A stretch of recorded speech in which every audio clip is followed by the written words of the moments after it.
Hey, Dan, welcome to the show. As way getting started, tell us about yourself. Ryan, great to be with you. Thank you very much. Well, I live in Northern Virginia. Been married for over 26 years now. Got four kids. They're all college age. Well, actually, my eldest just graduated. And then he's got three sisters that are still in school. Twins, one in Boston, one in New York. And then my youngest just got accepted to the University of Miami in Florida. So we'll You're a be busy paying the guy. bills forever. I'll be selling forever, Brian. That's it. Nothing like motivation. I've always known that the family guys always seem to do really well. There is no choice, but it's good when you love what you do anyway. So Yeah. And how'd you get interested in sales? that's a great question. I have my uncle I'm very close to actually and spoke to yesterday for some inspiration through this crisis. Is a true entrepreneur now retired, but ran a very successful set of copier dealerships many years ago in the early 80s, and he was my inspiration. And lo and behold, I started my sales career selling copiers. So he was my inspiration. I knew that from a personality standpoint, it was always very appealing to me, but he's also someone that I looked up to. And if he could be successful, certainly I wanted to follow in his footsteps. So that was my inspiration. Cool. And what did you like about it? I mean, selling copiers is pretty hard.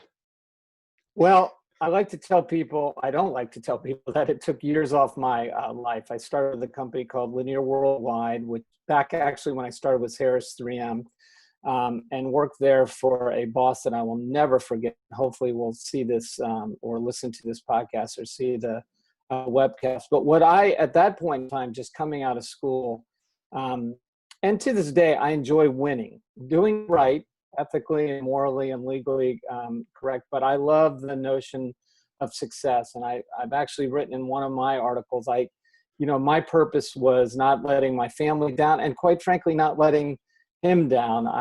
Every month when we finished out the month and we would have closeout Saturday. So the month would end and the first Saturday after the month's end, we'd all get together and we'd all be filling out our reports and how our ratios were, call to demo and demo to close and all that.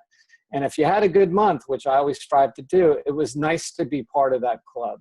It was not nice to be part of the club that did not have a good month. So I was always challenging myself.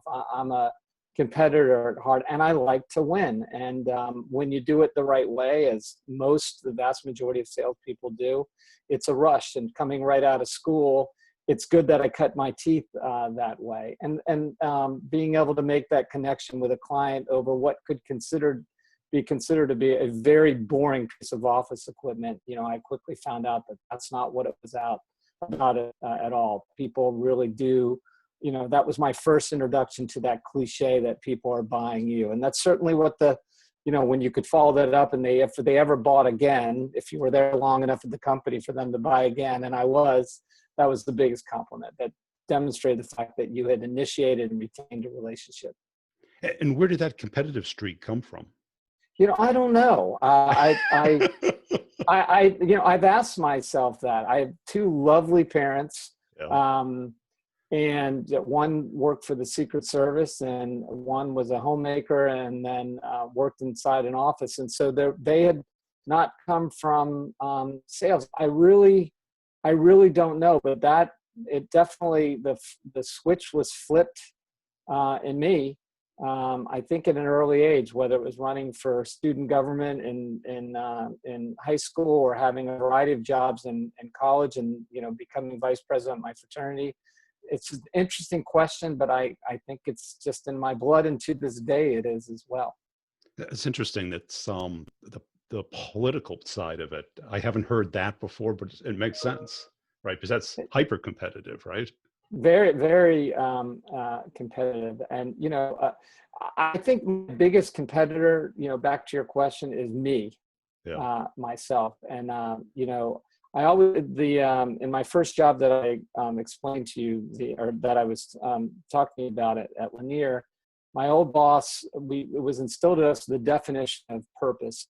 Purpose was someone or something that if you had to face and defeat, it would be more painful and punishing than what we do on a day-to-day basis to be successful in sales. And I never forgot that. So now it's my family. Now it's, you know, the ability to look back and know that I've succeeded in relationships. So I always had that purpose. And maybe to answer your question, that was what I, you know, came to realize that's what kicks me in the butt every day and gets me out of bed. Yeah, I mean, the purpose, something higher and bigger than yourself. That's right. That's Yeah. right. And for you, it's your family. Definitely family, but from an obligation standpoint and paying the bills, but also obviously they're near and dear to me, and I want them to have continue to have a good life. I'm very blessed. Yeah. How about as far as birth order? Were you a only child, or were you in the middle first? No, just me and my brother. He is 2 years younger than I, so a very, very small family. And it was just we two growing up, and a set of very, very good friends who with still close to this day. And it sounds like you had a routine where you were keeping track of demo to close. Oh yeah, at Lanier, we absolutely did. And see, I'm so, I wouldn't call it gullible, I was blissfully ignorant. And so that's where I really learned the discipline of sales, that, you know, you could be robotic, which would not help you, but I knew that I needed to turn more doors, and I've written about this, than anybody in my office. I needed to turn more doors. And when they told me that if you'll just make 20 cold calls every day, that's in person, knocking on doors, Yeah. 2 presentations, and you know, if you'll do that, that means every 10 calls you'll have a presentation. If your demo to close is 4 to 1, that means that, you know, that every week you ought to be making 2 sales. And so to go back to that question, that's where I learned that discipline. I never considered myself to have that finesse of a great salesperson. What I would do and will always do is turn more doors than even, you know, even from a cliche standpoint. I used to say they got to sleep sometime. And if I needed to stay late in my territory in Old Town Alexandria, that's what I did, just to hit my numbers in that regard. And then the sales numbers would come through naturally. Yeah. Well, at least it was a nice condensed territory. Yeah. If you're familiar with Old Town, those cobblestone streets, I went up and down them with hospital carts with copiers on them. That is not an exaggeration. I had to buy a van and had to put the copiers in the back on top of hospital carts. Wow. And so after that, what did you move into? Was it more complex sales? Well, I was in management at Lanier, and then I totally switched gears to where I spent the majority of my career, and that is in trade shows and events. So I remember a recruiter called up and said, you know, we've got this opportunity for a national account manager where you'd be working with companies for exhibit space in trade shows. And I said, you mean booths? But I'm not in. Well, I quickly found out that the trade show industry represents billions and billions of dollars. But, you know, anything that if you look around your office right now, or anybody listening or watching looks around at anything that they see has been demonstrated at a trade show. It's basically a microcosm of our economy. So I did switch gears, and I went to work for a wonderful company in Old Town called National Trade Productions, and they produced events that catered to government spending. Yeah. And so I'd work with a variety of IT companies that were selling directly to the government, and I really got the fever there. And I was able to take the sales skills that I'd acquired at Lanier and applied them there. You know, the fundamentals of sales are the same. So it was involving people with exhibiting and sponsoring and participating in trade shows. And from there, I went to the Consumer Electronics Show, where I spent the vast majority of my career, the big event that takes place in Vegas. Our office was in Arlington, continues to be in Arlington, Virginia. And I had the time of my life there, both as a director and vice president of sales and business development there. So, and that sale is quite a bit different because you're dealing with people in marketing. And there's they've got their events. It's usually planned out. Their budgets are pretty fixed. Hard to move around. You're dealing with a variety of personas in that particular. You're absolutely right. So whether it's the trade show manager, and that title does not give these people enough credit. They are doing it all, and oftentimes whether it's a 10 by 10 or an 80 by 80 exhibit space configuration, these people are living, breathing trade shows 100% of the time. So they are definitely part of the decision-making process. And then, like you say, you have a VP of marketing, sales, a CMO, oftentimes the CEO. Some of these larger companies, you know, they're spending millions and millions of dollars. Other smaller ones are betting it all on January and putting it all on the line there. So you have to be very, very sensitive to that. So it's an interesting sales process, and one that cannot be taken for granted. It's just a different dynamic than selling a copier or selling, you know, or working in e-commerce, which I did at a startup as well. And what was the key approach there? Was it building those relationships long in advance? Because it's probably not an impulse buy. For a smaller company, it's not an impulse buy. I have to say that when I got to CES, there were some legacy companies that continue to be involved in the show today. Panasonic being one of them. Samsung, you know, when I got there in the mid '90s, Samsung and LG and Daewoo, they did not occupy a lot of space. Now, Samsung and LG are and Sony are of course are some of the major stalwarts, along with others in CES. So they had been there, but you had to grow those accounts on a year-to-year basis. Back to your question, we needed to grow different product categories, and for some entrepreneurs, that, you know, CES was a whole new consideration. Satellite radio, for instance, was a pavilion at CES in the past. It wasn't even a product category. So you had someone like XM Radio, if you recall, or Sirius, starting off in very, very small place, you know, very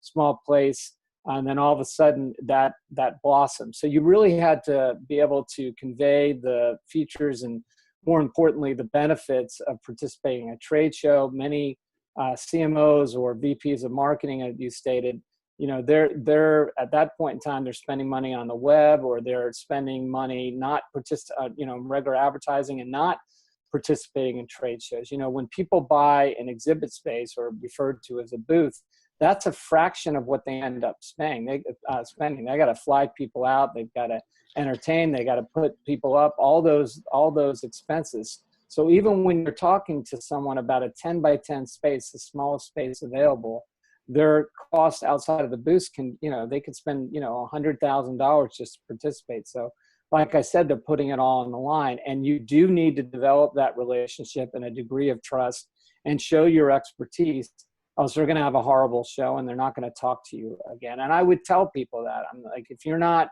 willing to work with me and prepare, believe me, I'd love to work with you. And I'm grateful for your business, but you will hate me if you're not taking the steps to have a successful show, because it'll be a waste of your time. Conversely, if they do, there's nothing more gratifying to have someone come to space selection for the following year and choose a space again enthusiastically. Well, yeah, because it does have that opportunity where you have the salespeople, you have a lot of decision makers in the one place that may not have met yet. You know, another mentor of mine who runs the Consumer Technology Association, Gary Shapiro, says there is even today, through what we're going through, which is somewhat of a big question mark, nothing will ever replace the 5 sensory experience and the serendipity. And that's my favorite word that Gary says. You never know what's going to happen. I mean, we've had people at CS, and that continues to be. When you have Mark Cuban walking down an aisle of startups, we started something many years ago that's called Eureka Park, still exists. And when you have VCs or entrepreneurs like Mark that are walking the aisle and making investments in these, you just never know what's going to happen. And we might not be shaking hands anymore or hugging anymore, but we are human. We are human beings that are going to continue to need to interact. And that's where trade shows, again, people don't realize the billions of dollars, that are represented at trade show events. And I don't think they're going to disappear. They certainly might become more hybrid, like what we're doing now from a virtual standpoint. but some aspect of trade shows will remain in companies. I was just speaking to a senior executive of a technology company yesterday, and they're going to continue to invest in making sure that their clients and prospects can meet with them on a face-to-face basis. Just a different world, though. Yeah. And what are you doing today? In terms of career? Well, I have not exactly today. Well, I took a break to speak with you, was certainly well worth it. I have a very cool job. I work at the International Spy Museum in Washington, D.C. Many people have heard of it and visited at our old location. About a year ago, we just opened up at a brand new location right off the National Mall in this beautiful, gorgeous building that unfortunately right now is closed. And we're following the guidelines and the directives of Mayor Bowser in DC.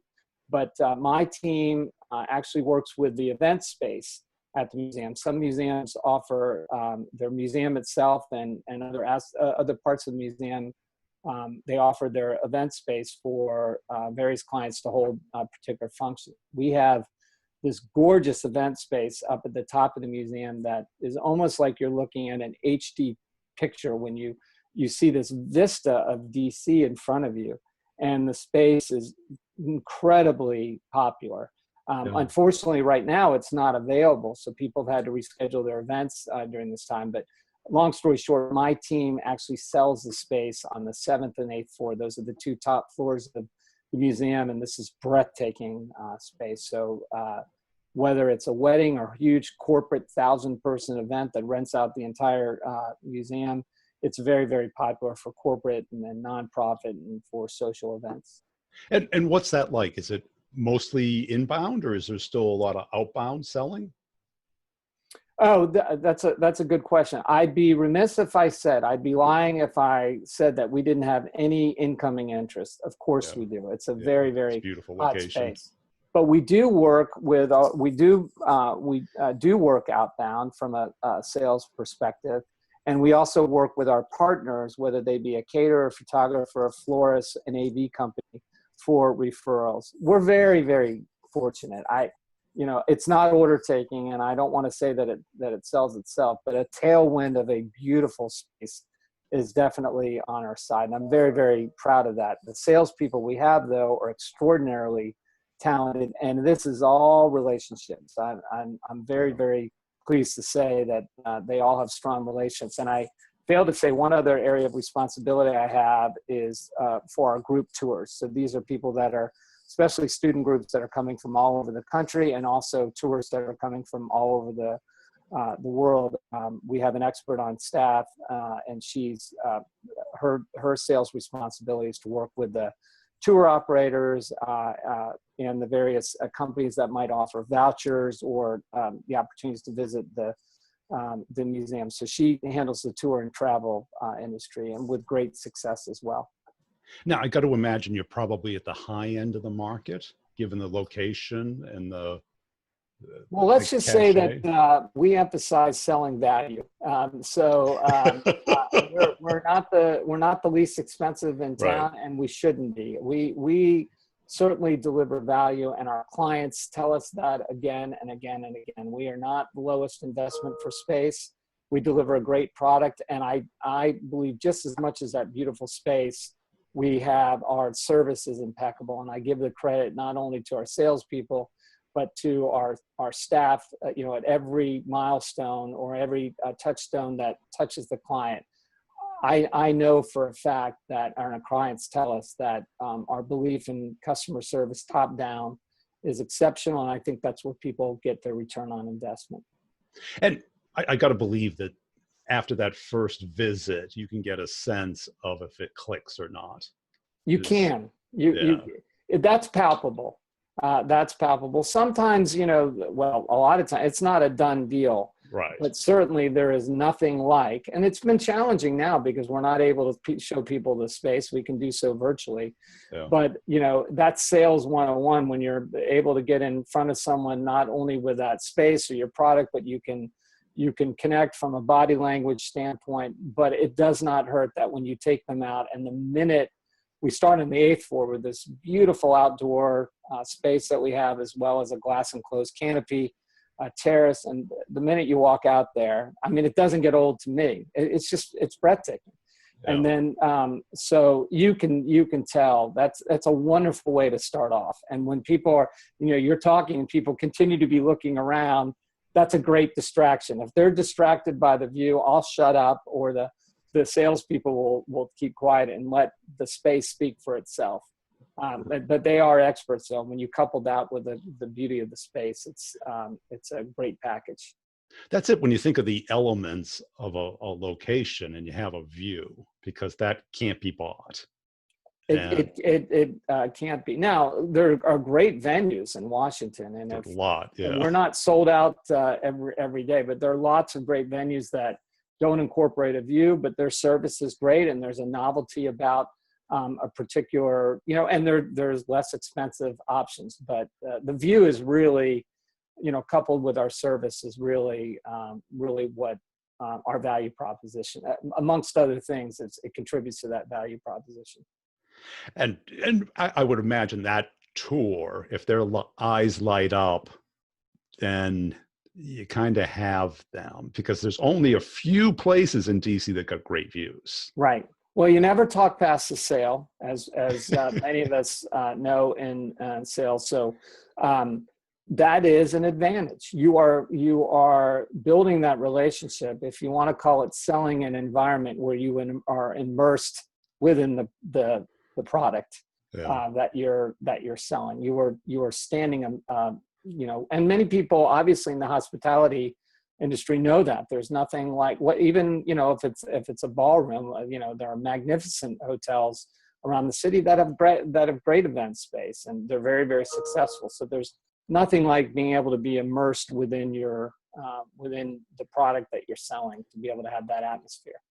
And I'm sure it probably attracts the people that want a more modern venue, because a lot of the DC places are more traditional.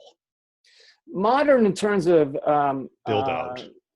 And efficiency. For instance, we have a catering kitchen. We don't offer our own catering. We have caterers that we work with in the area that are on our preferred catering list, but they help build that kitchen. We did it through a focus group. So they're very, very familiar with the venue. So that's more state of the art, and what we offer, whether it's the ability, we provide the shell, which is gorgeous enough, but people are invited to do whatever they want within our guidelines. So they work with their different vendors, florists, as I mentioned before, AV companies, caterers. So yeah, that's where the advantage is in terms of it's not a rustic look. It is a more modern look. And again, we have venues, as you know, around the city that are beautiful, that are there, they go back 50, 100 years and even old, and they're just gorgeous. Yeah. But in terms of being state of the art, we're up there, and I know that's attractive to our clients. Now, on the corporate side, I got to imagine if you don't have that economic decision maker there for that tour, that person, even if they're delighted, it meets all the requirements, they love everything, they got to go back and still sell someone else. That's a fine line. If you're not able to have what I call the man, the person with the money, the authority, and the need, then it's a challenge. You can be as excited as you want, and they can be as excited, but I've just done this long enough to know, and some of this is commonsensical, as you point out, you are relying on them. If you've done everything you can without, undermining the person that you're dealing with to get to the decision maker, and you can't, you're relying on them to be your advocate. And the danger is then you're talking price, and you're not necessarily talking value. And we stand our ground. We have a great product. We don't walk away saying, well, too bad, it's bad to be you. But sorry, we take nothing for granted, but you have an advocate. And that really comes down to asking the right questions. How is the decision made? Who beside yourself is involved in this decision? That way you're not insulting anyone when in your heart of hearts that it might not be they're not the final decision maker. How does the process work? Can we get this person over the and you want to talk, the more questions you can ask, again, sales 101, to understand the context of what you're dealing with. And I have no problem in counseling salespeople to say, listen, if it's going to come down to price after all that we've discussed, I can just get that objection out of the way. We're not going to be the least cheapest, right? Right. And that is by design, Madam Prospect or Mr. Prospect, not that because we want to charge you more. We just know what our venue can deliver. And so that engenders respect. We're not going to win them all, but I'd rather be totally transparent. And that's part of, that's integrity. That's part of the relationship. And oftentimes people will invest in spite of themselves because of that, because they appreciate that candor. And I got to imagine one of the hardest parts is you got a expiring resource, meaning that Saturday doesn't come again for another 7 days. So no, but we sell during the week. There are most. I mean, like an airplane seat. Once the airplane takes off, you can't sell it. That's right. No, that's right. You do have an expiring resource in that regard. That's correct. Yeah, that's correct. How do you manage to that? Is it that one of the hardest parts, or? Well, inventory is a puzzle, and sometimes, unfortunately, the space will sit empty. Not often. So it's a matter of balancing our outbound and inbound, and sometimes we're just not able to, as is every venue, be able to maximize, or a hotel with the rooms, be able to maximize our inventory or our capacity. So you do the best. Not everyone or few are going to buy the entire museum, meaning they're going to rent the entire museum, meaning they'll have our event space and they'll have our exhibit space and they'll have our lobby. So oftentimes we're doing 2 events at one time, which means that the clients, both of them, if they're 2 or even 3 events, they need to use the same caterer, the same vendor. So there, from a relationship standpoint, you're building a high degree of trust. So that's one way that we maximize our capacity, our inventory. What we won't do is put ourselves in a situation where we have to sacrifice customer service, because that might not be, you're right, that might not be apparent to the potential client, the sausage making, but we'll know that, and we don't want to do anything. People are putting their trust in us. We want them coming away with the best experience possible. And how would you characterize the difference between the best salespeople that you've met in your career versus the average? Average, while it is, we hear this cliche that while it is a numbers game to a degree, when it's only a numbers game, that's telemarketing and that's smiling and dialing and that's knocking on doors. Labor. It's just, exactly, that's just labor. When I think the best salespeople truly have it within them that they have a service mentality. This is a noble profession. Sometimes it gets a really bad rap. There's a book called The Go-Giver by Bob Berg, who I really, really identify with, and that is the notion of serving others first, whether it's your team or your clients. Those are the most exceptional salespeople. I don't think integrity ever backfires on anyone. And when, it might not be apparent in the short term, even if you have to lose a couple deals, it might not be apparent, but in the long run, that attitude of gratitude and that attitude of service, certainly to me, sets apart the excellent, great salespeople from the average ones. Yeah, because it focuses the rep on the other person. Right. No one cares how much you know until they know how much you care. And it is not about you. That's what I teach in sales training myself. It's about them. You can be as excited as you want about your product solution. Doesn't mean a hill of beans to the other person unless you frame your particular solution or product in the context of their world and the challenges and problems that they're facing on a day-to-day basis. If not, totally irrelevant. You're wasting their time. You're wasting your time. And do you interview for that? Is that one of the key things that you're looking for when you're hiring? Oh, sure. Absolutely. Again, is it gonna be smiling, dialing, or these are people? And typically these are people coming to us with, the salespeople, the 3 superstars that are on my staff right now are experts in relationships, and all 3 of their reputations in the industry are stellar.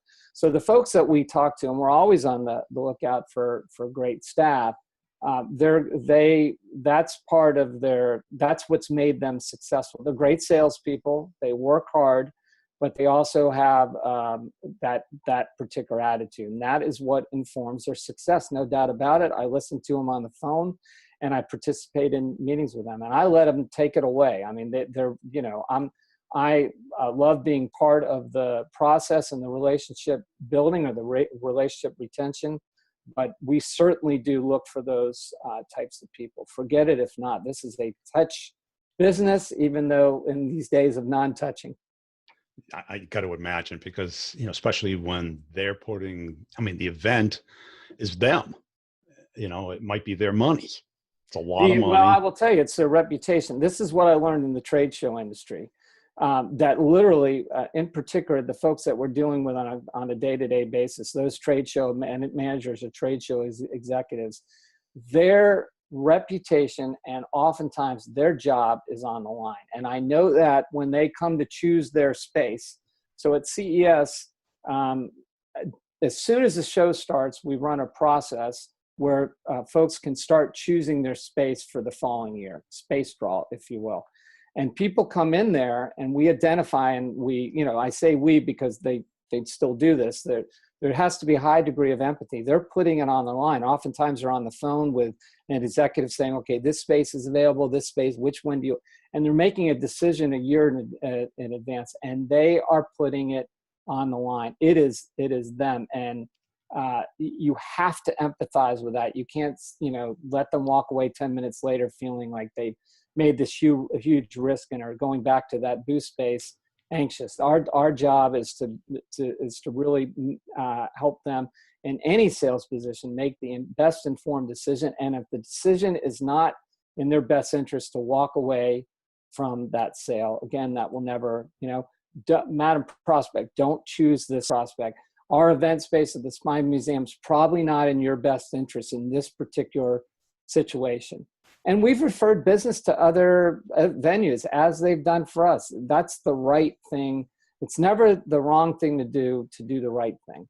Yeah. So, or it's never wrong to do the right thing. And that's really a philosophy that I'm very adamant about.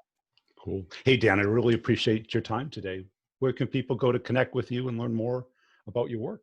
Sure. Well, my email address at the Spy Museum is dcole, C-O-L-E, @spymuseum.org. We are nonprofit, so hence the ORG.